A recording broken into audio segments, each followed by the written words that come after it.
Alrighty, everyone, welcome back. So, the 2024 Winter Classic is officially concluded, so let's review it. I didn't get to review last year's because I had practice while that was going on. Fortunately, though, I could review this year's, so thank God. But anyways, apologize, my voice sounds a little bit different. I am going through a little bit of a sickness, and my throat has not been very nice to me lately, so, that's fun. But anyways, so it's Thompson versus DeCord.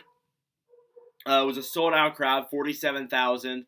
I wrote down on here there was some pregame Paul Bissonnette and Bowie beef, which is the Kraken mascot. There will be more talked about later on in this review. So first period, it was kind of an uneventful period. There wasn't a whole lot there. There was back and forth action for the first few minutes. Then the broadcasting team announced that the Knights have actually won 8 out of the 9 against Seattle all time. So, Vegas was heavily favored heading into this game, not just because of that, but also because of their overall team.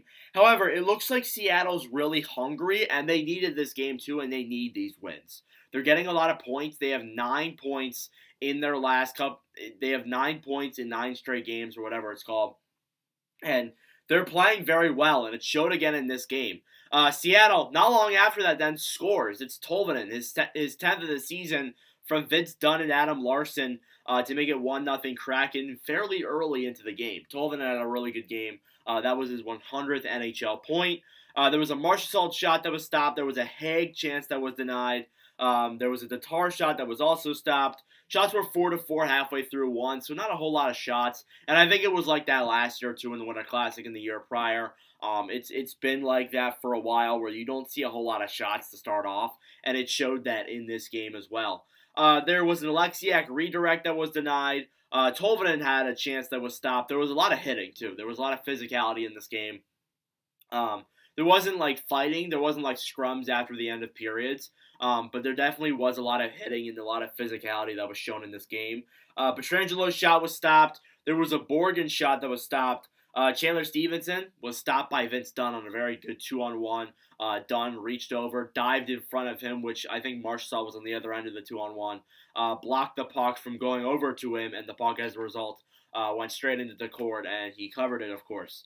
There was an Eichel chance that was denied, and then Tanev chance went out of play, and that pretty much did it for the first period. It was 1-0 Seattle. Shots were 10-10. So it was pretty even there through the first half of the game. Second period, there was a Wenberg shot that was stopped. There was a Yanni Gourde chance that was denied as well. Then the Kraken scored again. Will Borgen, his first of the season from Ty Carte and Tolvanen, to make it 2-0 Seattle. Borgen, great shot. It was a pretty nice goal. From the point, pretty much. Took a shot there, goes low on Thompson. Very good goal there in his first of the season. So a pretty memorable first goal as well. You usually remember when you score outside. So that's pretty fun.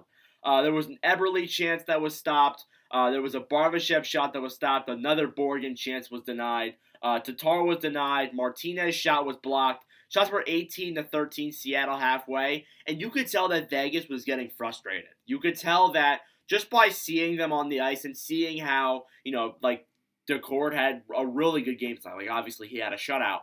And obviously, like, Vegas was getting really frustrated towards the end of this game. And especially around this half, too. They were getting a lot of high-danger chances, too, and DeCord was just saving every single one of them. Yeah, I think DeCord really raised his trade value and also has become a really good goalie for Seattle during these past couple of games. A Stone deflection hit the post, and you could tell, like, with that, too. Like, you see Stone, like, put his head up to the sky. Like, you could tell that they were just getting frustrated. They just couldn't get anything to go their way. There was a Seattle penalty then. It was Larson for interference. And this is when I thought that, like, if there's any chance that Vegas is going to come in, score a goal, and make this closer, it's probably going to be here. But it wasn't. Petrangelo's shot was blocked, and then the penalty was killed. There was an Eberle shot that was then stopped, and that's it for the second period. It was 2-0 Seattle after 2. Shots were 21-20 in favor of Seattle. So Seattle really had the upper hand there for the majority of it. However, that following period, Vegas really would take control of this game, and you could tell. And then in the second intermission, Paul Bissonnette fights Bowie and body slams him. I thought it was very funny. I think that was pretty hilarious, and I'm sure we're gonna see the beef continue following that. But it was very cool. I don't know what it is now. I was thinking about this today. Like, I love the TNT coverage. The whole crew is amazing, and I honestly am so excited for what's to come with them. It's honestly amazing watching games on TNT, even though I don't really get to that often. Third period, Martinez's shot was stopped, the Pietrangelo shot was denied, and then Yanni Gourde scores for Seattle to make it 3-0, his fifth of the season unassisted. Unlucky turnover there by Paul Cotter, and the puck goes the other way, and Gourde tucks one past Thompson. So it was an unlucky play there for Cotter, but it makes it 3-0, and that kind of put the game out of reach for Vegas. Then I had to go eat dinner. So, obviously that's why there isn't a whole lot of notes here for the third period. I left at the 17-minute mark, came back at the 6-minute mark, so I did miss a little bit there. I do apologize. There was a Vegas penalty. It was McNabb for tripping, and then it was killed.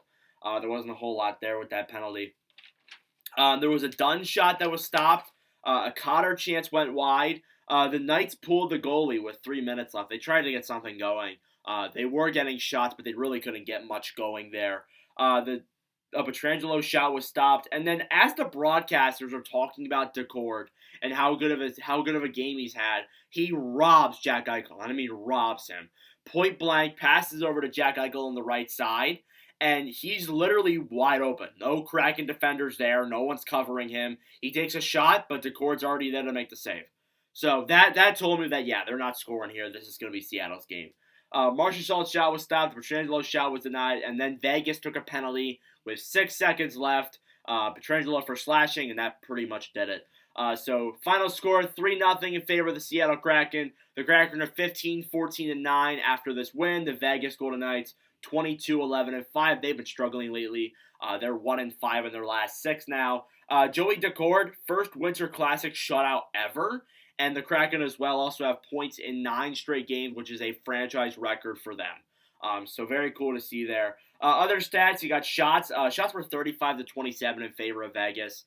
They really turned it up there in that third period, but Daccord stood tall. Hits were 27-17 in favor of Vegas. Block shots were 20-20. Power plays 0-1 for Vegas, 0-2 for Seattle. First stars, or stars of the game, in my opinion, these weren't the stars from the NHL app. I had Daccord, first star, no doubt in my mind. Tolvanen, second star, and then Yanni Gourde, also the third star there, too. That is your 2024 Winter Classic review. I figured they'd make an announcement for the 2025, but they haven't yet, so we'll see when that is. But anyways, thank you all for watching. If you enjoy, make sure to leave a like. Hit that subscribe button down below. I greatly appreciate it. Funny thing is, the first ever video in the history of this channel was about the Winter Classic in 2020. I made a video on the 2022 Winter Classic, and now I'm making one on the 2024 Winter Classic. So, hey, every 2 years I'm making one. But regardless, that'll do it for this video. Thank you all for watching, and I'll see you guys in the next video. Adios.